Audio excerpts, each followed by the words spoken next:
For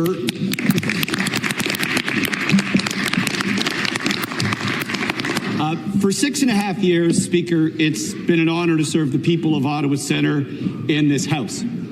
It's been the privilege of my life to work for them, to advocate with them, and to occupy their seat in this chamber. As members of this House may know, I have decided not to run again in the next provincial election. I am seeking the NDP nomination for the next federal election, and I hope to serve our community and our country there, but we shall see. So this morning is farewell. Not goodbye. Not goodbye, because I'm sure we're going to meet again. Those devoted to public service, we have a habit of finding each other. So let's keep in touch. This isn't a sad moment. In fact, Speaker, as befitting the season, this morning I bring you tidings of comfort and joy. Catherine McKenney, who served Ottawa's downtown Somerset ward as a city councillor with distinction for 9 years, is going to be running for this seat in Ottawa Centre. That is good news. That is good news for Ottawa Centre, good news for Ontario. I look forward, if Ottawa Centre agrees, to Catherine having the opportunity to work with this caucus and work with the members of this House. As I rise here this morning, Speaker, I feel a deep sense of gratitude for those who've supported me in this role for 6.5 years, beginning, of course, with my family, Claire, Adele, and Emery. I love you all a lot.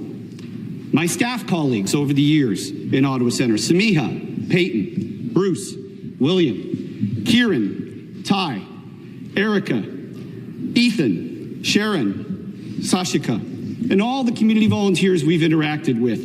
You're all brilliant. The organizing community at home, it's too big of a list to name for a 5-minute speech, Speaker, but the organizing community at home and my party and beyond, you inspire me every single day to stand up at this place and demand more from our political system. I feel the same way about all the people in public service who are maintaining our institutions with dignity and with pride. Colleagues in the NDP caucus, what can I say? Except thank you. Thank you for your support and your tolerance and your patience with me. Thank you to all the staff in this House, Speaker, all the people who the viewers at home don't see, who keep the lights on, who cook the food, who make sure we're safe, who clean our offices, mine being perhaps a worse offender sometimes. Thank you. Thank you for all the work you've done. Speaker, in the remaining time I have left, a couple of minutes, I do want to reflect on something I think is important that's on my mind as my service here ends. It's an insight that's been brought to me from the current councillor for Somerset Ward back home in Ottawa, Ariel Troster. Ariel once said in a very pitched community debate back home that we have to resist the urge to give up on each other. And I've not been able to forget that ever since Ariel offered those words. And why do I think that, Speaker? I think that because I believe we are living in a time when it is easy to dehumanize each other. At the click of a button, we can consign someone to a category and an opinion that we deem to be worthless, and I think do serious damage to our democracy. The way in which many of us in this chamber and many of our neighbors at home get their information, the way that information is conveyed is mediated through algorithms that I do not believe build our country and build our province or build our communities. They are built to divide us against each other, to pit us against each other. And I think we have to resist that in this House. We can't give up on each other.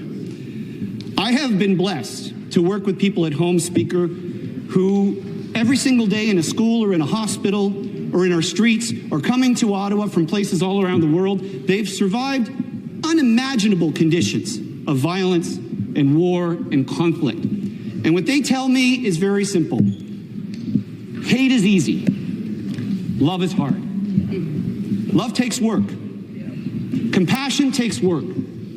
And that's the message I take from Councillor Troster today. I will segue to this insight, Speaker, as I end. I see Pastor Charlie in the gallery.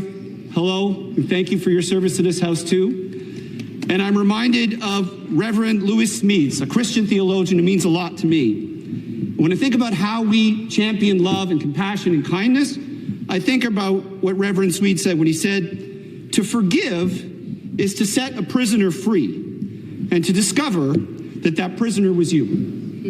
And when I think about Reverend Smead's words, I think about the member for Hamilton Centre. I think about the fact that that member has been coming into this House during one of the most difficult times for our world for the last 13 months, families torn apart by violence and war, grieving and suffering every single day. And the member has not been allowed to speak, Speaker, because we have a motion of censure for her. And what I want to encourage the member of this House to consider at this time of year is forgiveness. The opportunity for the member to hold forth in this place and to speak the truths she knows to be true. And I hope the members of this government will find time before the session ends to lift that motion and to enter in dialogue with the member of Hamilton Centre and to come to an understanding where we see each other through that prism of forgiveness that I've tried to convey this morning. So, Speaker, to you also personally, thank you for your support. Thank you, all the members of this House. I salute your public service.